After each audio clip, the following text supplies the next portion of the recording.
25 अगस्त 2010 सुबह के 8:20 कोंगो देश के किनशासा में मौजूद एंडोलो एयरपोर्ट से फिल एयर की फ्लाइट संख्या लेट L410 उड़ान भरती है, जिसे किनशासा शहर से उड़ान भरकर किरी और बोकोरो होते हुए बेंडुडू सिटी पहुंचना था। ये एक डोमेस्टिक फ्लाइट थी और इसे अंजाम दिया जा रहा था एक प्रोपेलर विमान के द्वारा, जो आमतौर पर छोटे साइज के होते हैं, जिसके चलते इसमें केवल 18 पैसेंजर और 3 क्रू मेंबर समेत कुल 21 लोग सवार थे। इस फ्लाइट को उड़ाने की जिम्मेदारी जिन 2 पायलट्स की थी, उसमें से एक थे 62 वर्षीय बेल्जियन पायलट डैनी फिलेमोट, जो इत्तेफाक से एयरलाइन कंपनी फिल एयर के मालिक भी थे। वहीं इनका साथ देने के लिए को पायलट की भूमिका में मौजूद थे 39 वर्षीय ब्रिटिश पायलट क्रिस विल्सन। दोनों पायलट के अगर फ्लाइट आवर्स की बात करें तो ये कहना बिल्कुल भी गलत नहीं होगा कि उस दिन L410 4 अनुभवी हाथों में था। हर दिन की तरह आज भी फ्लाइट ने तय समय पर टेक ऑफ किया और करीब 20 मिनट में ही ये प्रोपेलर विमान 20,000 फीट की ऊंचाई पर पहुंच गया। इस समय जहाज का माहौल बेहद सुहावना था। पायलट लगातार ATC से संपर्क में बने हुए थे, जहां से क्लियरेंस मिलने के बाद फ्लाइट तेजी से अपने गंतव्य की ओर आगे बढ़ रही थी। वहीं विमान का अन्य स्टाफ भी रोज की तरह ही अपने काम में लगा हुआ था। उधर सभी यात्री भी अपनी अपनी मस्ती और मजाक में व्यस्त थे, शायद इसलिए क्योंकि ये फ्लाइट कई घंटों की होने वाली थी, जिसे पहले किरी उतरना था और फिर बोकोरो होते हुए अंततः बेंडुडू सिटी पहुंचना था, जिसमें करीब 5 घंटों का वक्त लगना था। यहाँ अभी तक सब कुछ ठीक चल रहा था, लेकिन इस फ्लाइट में कुछ ऐसा भी था जो बिल्कुल भी ठीक नहीं था, और वो था एक संदिग्ध व्यक्ति। वो व्यक्ति जो शायद अगर उस दिन फ्लाइट L410 का हिस्सा ना बनता तो आज 18 कोंगो नागरिक और 2 विदेशी पायलट इस दुनिया में जिंदा होते। वो कौन था, उसकी पहचान तो आज 11 वर्षों के बाद भी गुप्त ही है, लेकिन इस हादसे का जिम्मेदार केवल और केवल वो संदिग्ध व्यक्ति ही था। माना जाता है कि अगर कोई उसे समय रहते पहचान लेता तो 25 अगस्त का वो दिन कोंगो के इतिहास का काला और शर्मनाक दिन कभी ना बनता। लेकिन क्या सच में वो संदिग्ध व्यक्ति ही इस हादसे का जिम्मेदार था, या फिर कहानी कुछ और ही है? इसे समझने के लिए हमें थोड़ा सा पीछे जाना होगा, वहां पर जहां फ्लाइट की उड़ान भरने के करीब 2 घंटे पहले एंडोलो एयरपोर्ट पर सभी 18 यात्रियों का चेक इन करवाया जा रहा था,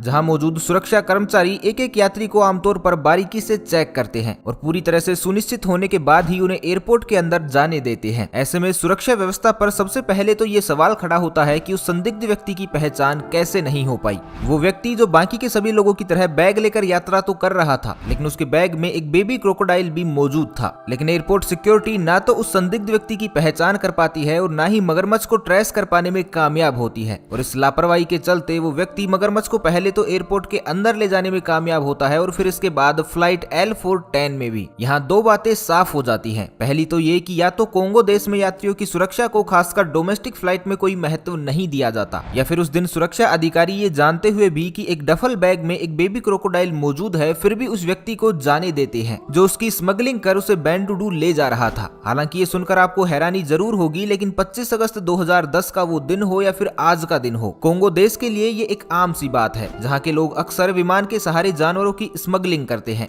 कीमती सांप हो या फिर अनोखी नस्ल के शेर, बाघ और चीते, ये लोग आज भी जानवरों को बैग में छुपाकर इन्हें गैर कानूनी तरीके से ले जाते हैं, जिसमें इनका सबसे पसंदीदा परिवहन होता है छोटे जहाज, जहां कई बार सिक्योरिटी की चूक हो जाती है तो कई बार इन्हें डोमेस्टिक यात्रा का फायदा मिलता है, जिनमें अक्सर ही इन देशों को सुरक्षा के लिए कम गंभीर पाया गया है। जिसके बाद कहीं ना कहीं ये तथ्य इस ओर भी इशारा करते हैं कि एयरपोर्ट सुरक्षा अधिकारी भी इन गैर कानूनी कामों का हिस्सा बनते हैं, जिसके चलते स्मगलर्स इस तरह के काम को अंजाम दे पाते हैं। खैर, इसका जिम्मेदार कोई भी हो, लेकिन इसका नतीजा ये हुआ कि ये संदिग्ध व्यक्ति मगरमच्छ को ले जाने में कामयाब तो हो गया, लेकिन इसकी अच्छी किस्मत ने दूसरों की जिंदगियां तबाह कर दी थी, क्योंकि जिस बैग में ये मगरमच्छ मौजूद था वो अचानक ही उस डफल बैग से उस समय बाहर निकल आया जब विमान अपने गंतव्य से मात्र 50 किलोमीटर की दूरी पर था और कुछ ही समय में बेंडुडू एयरपोर्ट पर लैंड करने ही वाला था। तभी अचानक मगरमच्छ यात्रियों के बीचों बीच आकर घूमने लगा। सोचिए उस पल के बारे में जब हर कोई अपने परिवार और दोस्तों के साथ सफर का आनंद ले रहा हो और यात्रा अपनी समाप्ति पर हो, सभी लोग उतरने के लिए तैयार हो रहे हो, तभी अचानक कहीं से एक मगरमच्छ सामने आ जाए तो आप क्या करेंगे? वो भी एक ऐसी जगह पर जहां मगरमच्छ के होने का तो सवाल ही छोड़ दीजिए, उसके बारे में कल्पना तक भी नहीं की जा सकती हो। तो यहाँ भी कुछ वैसा ही हुआ जैसा कहीं और होता, लेकिन यहाँ होना और कहीं और होने में आकाश से पाताल का अंतर था, जिसका एहसास लोगों को बस कुछ ही मिनटों में होने वाला था। दरअसल इसकी शुरुआत होती है विमान में मौजूद एक क्रू मेंबर से, जिसने पहली बार कैबिन में रखे या यूं कहीं छुपे हुए मगरमच्छ को टहलते हुए देखा था। इसे देखते ही क्रू मेंबर घबरा गई और चिल्लाते हुए कॉकपिट की ओर भागी, जहां दोनों पायलट मौजूद थे। ये देख बाकी सभी यात्री भी पहले तो हैरान हुए कि आखिर फ्लाइट अटेंडेंट पायलट के पास क्यों गई, लेकिन जब बाद में इसे जानने के लिए विमान में मौजूद 2 यात्री खड़े होते हैं और महिला अटेंडेंट की ओर आगे बढ़ते हैं तो उनकी नजर अचानक ही केबिन में रखे हुए एक एक खुले बैग पर पड़ती है, जिससे अभी अभी एक मगरमच्छ बाहर निकलकर घूम रहा था, जिसे देखते ही पल भर में ही वहाँ भगदड़ मच जाती है। लोग अपनी अपनी सीटों को छोड़कर आगे की ओर भागने लगे, क्योंकि मगरमच्छ जहाज के पिछले हिस्से में था। एक ही पल में जहाँ अभी तक सब लोग एक दूसरे के साथ हंस बोल रहे थे, वहाँ अब अफरा तफरी का माहौल बन गया था और ये विमान उस ऐतिहासिक हादसे के बिल्कुल करीब आ गया, क्योंकि जब सभी यात्री जहाज के अगले हिस्से की ओर कॉकपिट के पास आकर जमा हो गए तो उसकी वजह से इस जहाज का सेंटर ऑफ ग्रेविटी अचानक असंतुलित हो गया, जिसके कारण जहाज पहले तो बेकाबू हुआ और फिर इसकी वजह से इसका अगला हिस्सा नीचे की ओर झुक गया। इसका नतीजा ये हुआ कि जो पायलट अभी तक विमान को स्थिरता से उड़ा रहे थे, फ्लाइट का कंट्रोल अब उनके हाथों से छूटने लगा। उनके वर्षों के फ्लाइट आवर्स का अनुभव एक ही पल में धरे के धरे रह गई, जब वो चाहकर भी विमान को दोबारा कंट्रोल में नहीं ला पाई। छोटा सा ये विमान तेजी से नीचे की ओर आने लगा और बेंडुडू एयरपोर्ट से करीब 1 किलोमीटर पहले ही फ्लाइट L410 एक गांव में मौजूद घर के ऊपर जा गिरी और इस हादसे का शिकार हो गई। हालांकि इस घर में तो उस समय कोई मौजूद नहीं था, लेकिन अफसोस की फ्लाइट में मौजूद 21 लोगों में से 20 लोग हादसे का शिकार हुए और तुरंत मारे गए। इस हादसे में केवल एक व्यक्ति की जान बच पाई थी, जो कि बुरी तरह से घायल था और रेस्क्यू के समय बेहोशी की हालत में मिला था। गांव के लोगों ने उसे तुरंत ही बचाया और अस्पताल भेज दिया ताकि उसकी जान बच सके। उधर हादसे के तुरंत बाद इसकी जांच की गई, लेकिन जब जांचकर्ताओं ने इस हादसे के पीछे ईंधन की कमी और पायलट की लापरवाही जैसे तर्क दिए, तो ये समझ में आ गया कि कहीं न कहीं कोंगो देश इस हादसे पर पर्दा डालने का प्रयास कर रहा था। लेकिन अपने नागरिक पायलट क्रिस विल्सन की संदिग्ध हालत में मौत ने ब्रिटेन को बेचैन कर दिया। इसलिए ब्रिटेन ने सच का पता लगाने के लिए अपने जांचकर्ताओं को भी वहां भेजा, जिन्होंने सबसे पहले तो फ्यूल की कमी और पायलट की लापरवाही जैसे तर्कों को सिरे से नकार दिया और फिर अपनी जांच का पूरा फोकस उस इकलौते व्यक्ति पर केंद्रित किया जो किस्मत से इस हादसे में बच गया था। जब उस व्यक्ति को होश आया तो उसने इस हादसे की एक एक कड़ी को जोड़ दिया और बताया कि किस तरह से ये हादसा एक मगरमच्छ की वजह से हुआ था, कैसे एक मगरमच्छ ने 20 लोगों की जान ले ली। हालांकि ये बात तो वो भी नहीं बता पाया कि जिस मगरमच्छ के कारण ये हादसा हुआ उसे फ्लाइट L410 तक लाने वाला व्यक्ति कौन था। मरे हुए लोगों में से ही वो एक था या फिर वो अपनी जान और पहचान दोनों ही बचा पाने में कामयाब हुआ। क्योंकि सोचने वाली बात तो ये भी है कि जो व्यक्ति जहाज में मगरमच्छ ले जाने में कामयाब हो सकता है, उसकी गिनती फ्लाइट के रिकॉर्ड से गायब भी तो की जा सकती है। खैर वो कौन था, ये राज तो उसी प्लेन के साथ हमेशा के लिए दफन हो गया, लेकिन एयरपोर्ट सिक्योरिटी की एक गलती की वजह से ये अपने साथ 20 लोगों की जिंदगियां जरूर लील गया था। तो दोस्तों, इस बारे में आपकी क्या राय है, हमें कमेंट बॉक्स में जरूर बताइएगा। तो बस आज के लिए इतना ही, मिलते हैं एक नई वीडियो के साथ। तब तक के लिए खुश रहें, मस्त रहें, हंसते रहें। भगवान करे आप सभी का दिन शुभ हो।